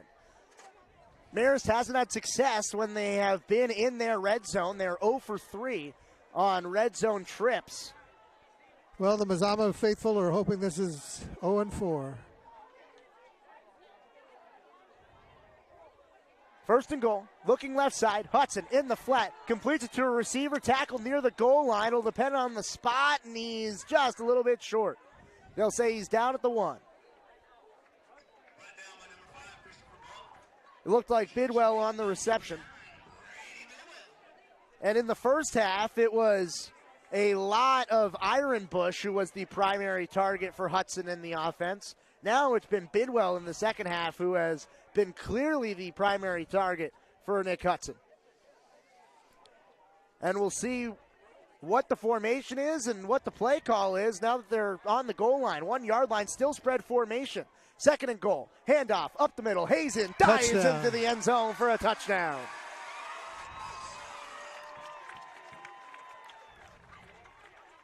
That will make it 29-27. And it'll depend on the 2-point conversion with 4:49 left to see if Marist can even it up or if Mazaman can get the ball and maybe run out the rest of the game. Big time 2-point conversion. Time for a stop. Hudson in the shotgun. 2 receivers each side. Hazen in the backfield. Whistle before the snap. Let's see what we got here. Timeout Mazaman. They'll talk things over on the 2-point play. Today's game is brought to you by Tap Rock, Northwest Bar and Grill in Grants Pass, Elmer's Restaurants in Medford, and the Southern Oregon Sports Commission Know Your Role campaign, promoting respectful behavior at youth sporting events. Spring Sports Action is brought to you by our title sponsor, Lithia Superstore Jeep Dodge Chrysler, and a presenting sponsor, Siskiyou Cellular of Southern Oregon. New stores are opening in Roseburg and Klamath Falls. Now 9 locations to serve you. Well, here we go. 4:49 to go. We can either see a tie if Marist is successful in the 2-point conversion, or does Mazaman step up and maintain the lead? This is the biggest play of the game, without a doubt, for Marist. And I'd like to be able to get it to you on video, but I've got a couple of the faithful that are just taking up all of my shot. I'll break out my radio chops. 2-point conversion, spread formation, 2 receivers each side. Hudson looking to the right, throws it in the flat, and the receiver stops running. He was looking for Bidwell, and it looked like an option route where Hudson thought that he was going to the corner, and Bidwell sat down. Yeah, that was just a mistake on behalf of Guistini and his quarterback. That play was there. He was open, and Maybe it was just the intimidating Mazaman defense, right? A big stop for Mazaman. And now we'll see how Marist will play from behind with under 5 minutes to go in the ball game. And this is where Mazaman's run wins football games. There's 4:49 left. They got a 2-point lead. Granted, Vic would like to be up by 2 or 3 touchdowns like he was last year. But the bottom line is the offense needs to control the ball and take the win. Still 3 timeouts for Marist. Indeed. So they can stop the clock. It would take 3 first downs to churn out the ball game if Mazaman uses their time correctly and if Marist uses their timeouts correctly. It'll be Mazaman who will line up in onside formation. We've seen Marist get on an onside kick earlier in the game, but now it looks like Mazaman ready for it. The ball squibbed just over the onside kick line, and the Marist players run into each other. My but a goodness. nice grab from Mazaman. Rather, the Mazaman players ran into each other, and Juan Ben Rodriguez Gaskell and saved Brody it. just no communication there. Thank goodness that Brody was able to come up with that ball. Juan Rodriguez, I thought, was the one who actually reeled it in. It looked like he was Willie Mays over the shoulder and brought it in. And now it's time for a big defensive stop for Marist if they want to get back in this football game.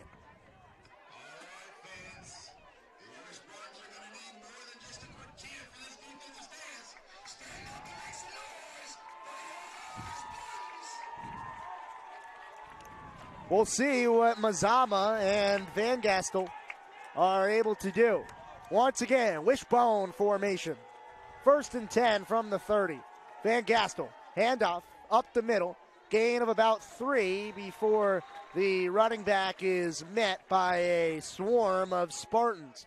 It was Brody Norlock on the carry. And it doesn't look like Marist is going to use their timeouts yet.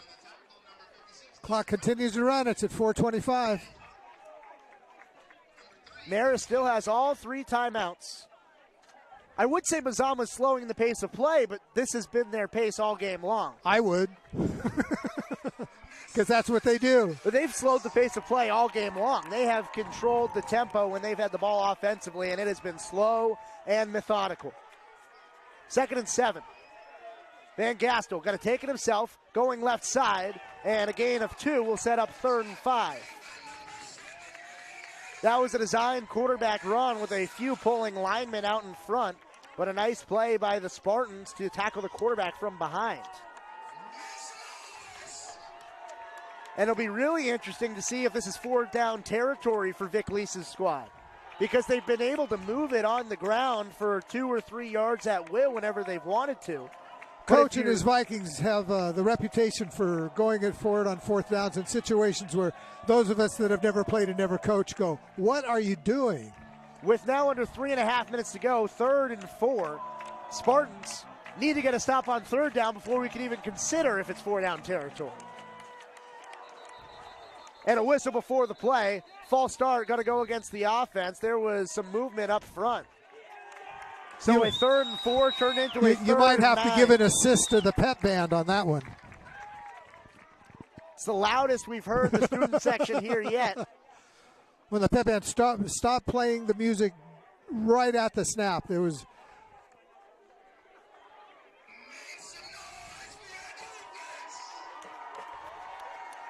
some home field advantage coming into play. That's what it's all about. Now a 3rd and 9 instead of a 3rd and 4, now from the 31-yard line. 3 minutes, 11 seconds left to go in the ball game. Marist still has all 3 timeouts.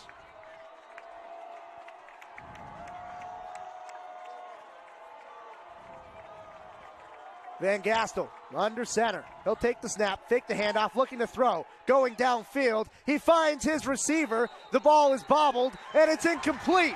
It looked like it was in the hands of Ryan Hayden, but he dropped it, and now the clock stops. Big-time defensive stand for Marist.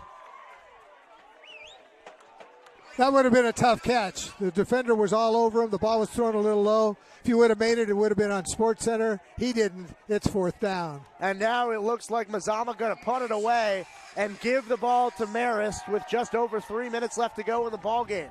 3 minutes and 3 timeouts.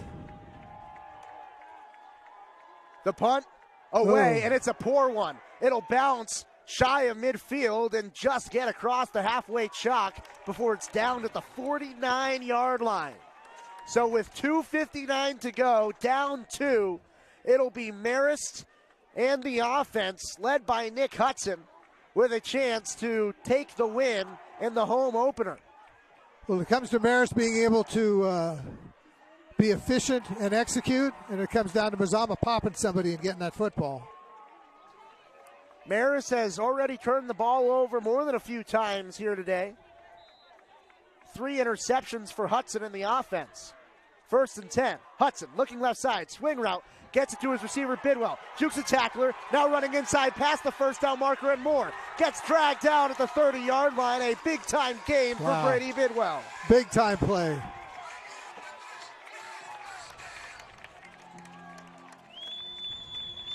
Now inside 2:45 to go in the ball game. Marist didn't trust their kicker from the 13-yard line twice earlier in this ball game. We'll see how far the leg goes. Handoff, Hazen up the middle, gain of about 6 to get to the 24-yard line. Call it 7, and it'll set up 2nd and 3.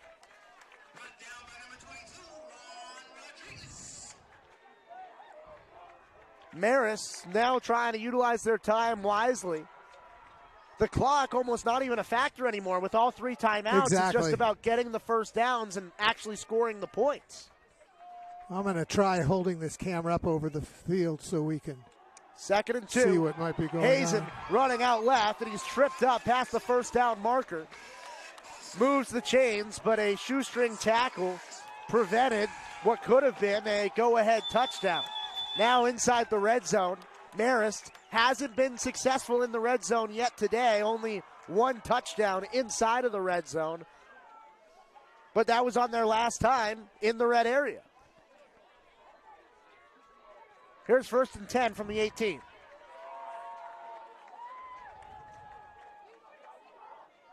Handoff up the middle. Hazen met by 3 different Vikings and is stood up right at the line of scrimmage.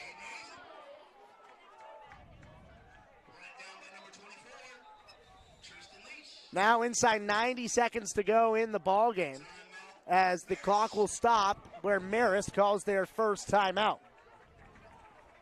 So it'll be 2nd and 11. From the 18-yard line.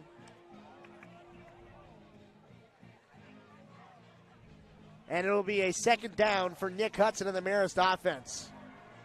It's gut check time here in Eugene at Kevin Teller Field. It's as good as it gets.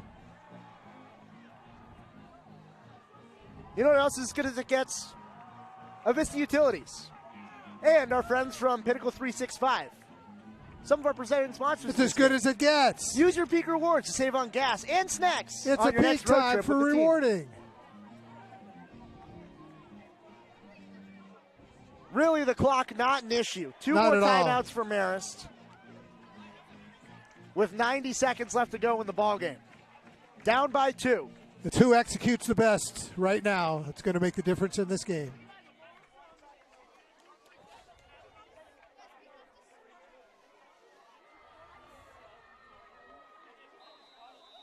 Trips out to the right for Hudson.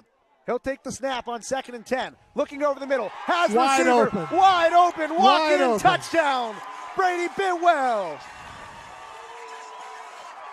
Actually, it's not Bidwell. It's C.J. Gustina. His first reception of the ball game. And maybe it's his first. Somebody got missed. No one was They weren't near anticipating him. it all. And it's going to be Marist, who now takes a 33-29 advantage. Marist going to go for 2 to try to make it a 6-point game, and now the game has completely flipped back the other way. As good as it gets. And that was, I don't know who's calling the offensive plays, if it's Marist's coordinator or their new head coach, but putting in the man that had not had an opportunity, Mazaman didn't think about it. And I never played, never coached, but I think I could have caught that touchdown. The Marist fans are rocking here at the home opener, trying to avenge their 42-7 loss last year against this team. These are two teams that are perennial contenders in 4A. Absolutely. And it's coming all the way down to the wire.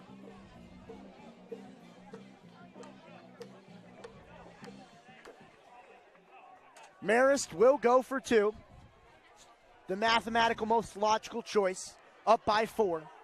Well, if Mazaman's to have a chance at winning this game in regulation, they need to hold them on this. I actually don't think it matters if they hold him on this or not, whether it's 4 or 6. If Mazaman goes down and scores, they just need the extra point in order to take the lead and take the win. But this would help Marist's cause if they can get it. Throw over the middle. This time, Gustina couldn't hold on to it. He had the touchdown. They went right back to him. That time, the 4th or 5th string receiver, at least for what we've seen in this game, wasn't able to reel in the 2-point conversion. And it is a 4-point ball game with 1 minute and 24 seconds to go. 33-29, Marist is in front. An electric ball game here in Eugene.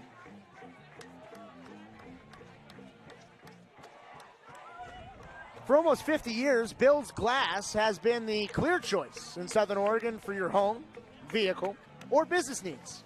Locally owned, family-run, Bill's Glass supports our schools and communities.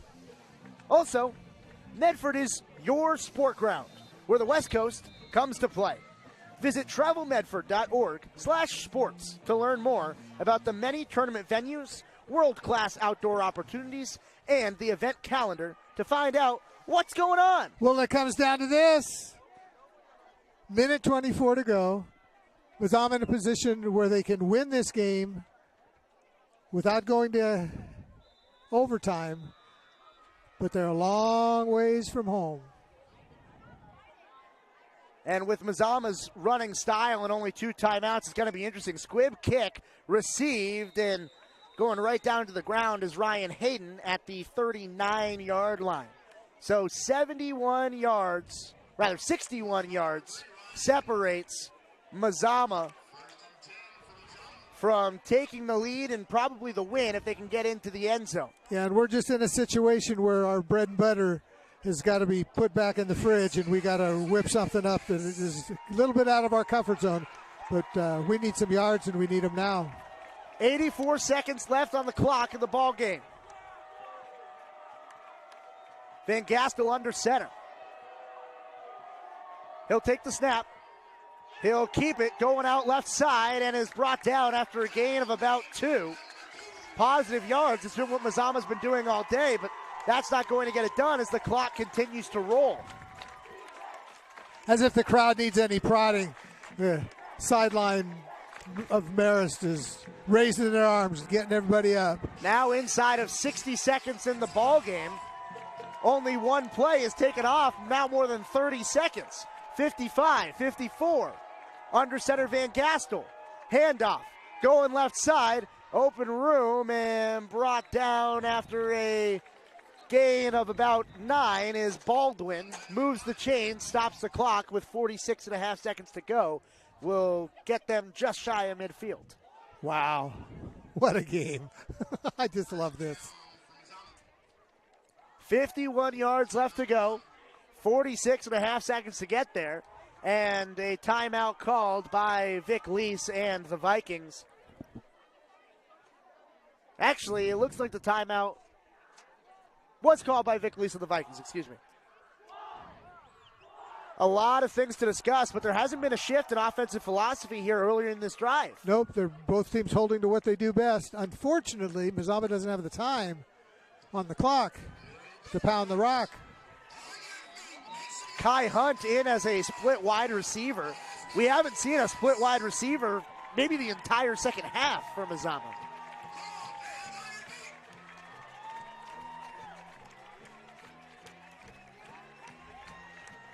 46 and a half seconds left. 4-point ball game. Van Gastel under center. 1st and 10 from the 49. He'll hand it off. Baldwin going right side. Brought down. Actually, not Baldwin. It's Gunnar Mahon. And the clock gain is of still about running. 4. Now with about 30 seconds left to go. Clock still running. 1 timeout in the pocket for Mazama. Still left to be used. The clock is Mazama's worst enemy. Snap taken at 23 seconds. Rolling out. Van Sack in Gastel the keeps it in backfield. his sack. Big That's a football time game. tackle for loss by James Harvey. Final timeout used by Mazama. It'll be a 3rd and long with 17.8 seconds to go. And it all comes down to this. Crazy. Mazama can't stop the clock anymore. They have to operate with the sidelines, and if they get past the sticks, they got to run to that football. Maybe 2-3 more plays. Maybe if they're 2. lucky.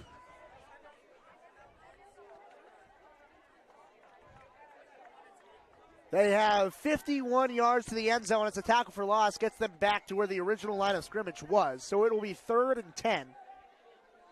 And Marist saw that coming all the way. As soon as Van Gastel kept that ball, he didn't even get a chance to turn.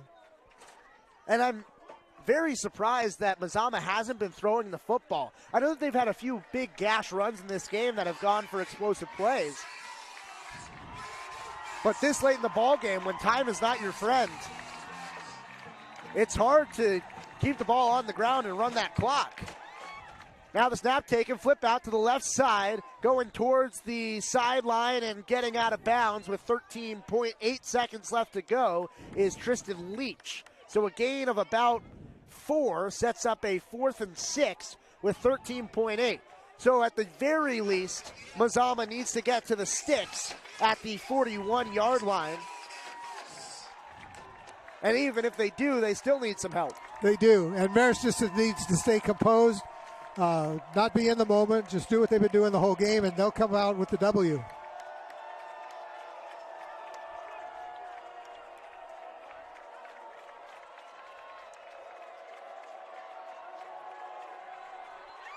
And a whistle blown before the snap. False start on the offense. That'll set up a 4th and 11 now.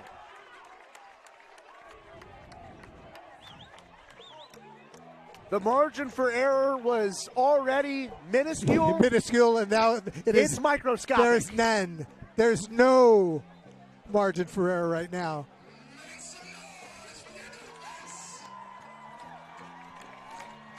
Fourth down and 12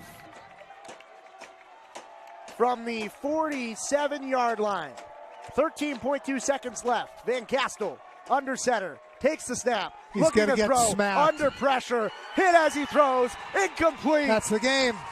Marist is going to take the win. James Harvey got in on the quarterback. Forced the poor throw.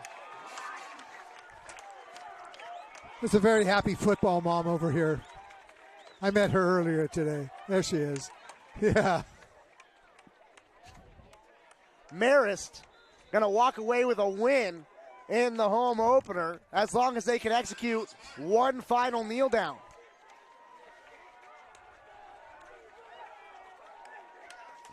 It has been a tremendous game in the Lithia Superstore Game of the Week here on Table Rock Sports. One that has seen a whole bunch of ebbs and flows, with Mazama taking the lead early, dominating on the ground, but then Marist really controlling the entire second quarter but not able to score.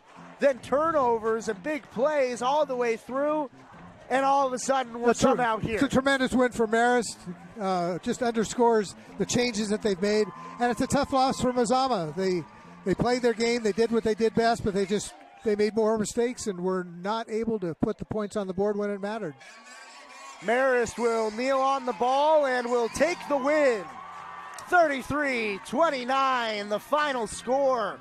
Marist able to convert and advance to 2-1 on the season. Mazama falls to 2-1 on the year. Revenge for last year for the Spartans.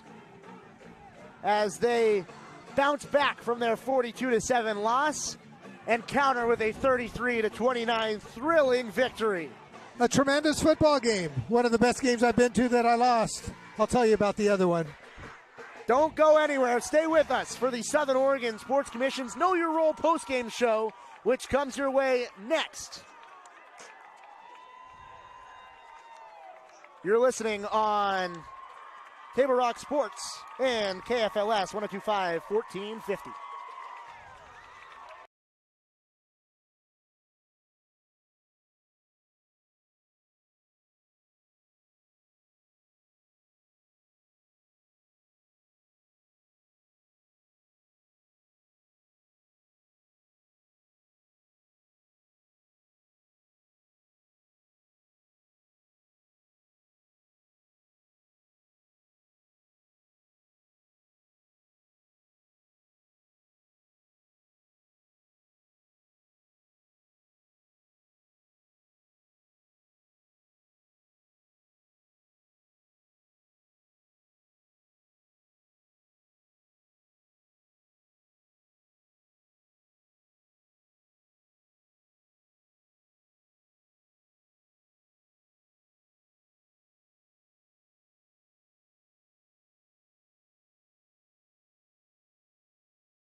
Back here live for your Southern Oregon Sports Commission's Know Your Role postgame show. Visit travelmedford.org and search Know Your Role to see how this campaign is changing the culture of youth sports for the better. We have to recap the score on the John L. Scott scoreboard, 33-29. How did it happen? Because it was a back-and-forth affair. It really was. It was a Mazaman team who early got the ball, charged down the field, converted on their first drive. But Marist immediately, big play, answered. And that was really the theme of the game. It was big plays, but high variance for Marist, who either had huge plays or had turnovers. And Mazaman really didn't drift away from their ground and pound game. Well, it's one of those football games where sometimes you forget that these are high school students. Very cerebral play on both sides of the ball, but you got to give credit to Marist because when they needed to, they made it happen. Mazaman's defense sputtered at times, but was strong and kept them in the game. And for the want of a better kick return on that last possession, this could be a different outcome. But you got to love what we got to watch here tonight, 33-29. And Mazaman had an opportunity up until the clock ran out. A huge win for the Marist Catholic Absolutely. Spartans as they bounce back from a road loss 36-34 last week against Springfield. Another tightly contested game. All three of their games thus far have been decided by 4 or less points. It's actually the largest margin of separation in a game for Marist this year. They advanced to 2-1 on the season. A battle-tested Spartan team under Charlie Landgraf in his first season as coach. And the Mazaman Vikings, they have had pretty much only high-scoring affairs. Last week, a tightly contested high-scoring affair, and one-score games for Mazaman all the way through their season as well. This one, a 4-point loss for the Vikings as they fall to 2-1. There's never any such thing as a good loss, but this might have been a good loss for Mazaman. It showed where the weak points are, and it shows what they need to work on. And they'll be ready as they get to play at home next week. We'd like to thank you for watching today's broadcast, and we'd like to thank Marist High School Athletic Director Rick Gardner for hosting the Lithia Superstore Game of the Night on TableRockSports.net and today's broadcast. Special thanks to the two head coaches for these squads, Vic Leese and Charlie Landgraf. Again, the final score on the John L. Scott scoreboard, 33 for the Marist Spartans and 29 for the Mazaman Vikings. This has been a special presentation of Table Rock Sports. Our executive producer is Joe Brett. With David Gulickson, I'm Ryan Milano saying thanks for watching and good night from Marist High School in Eugene.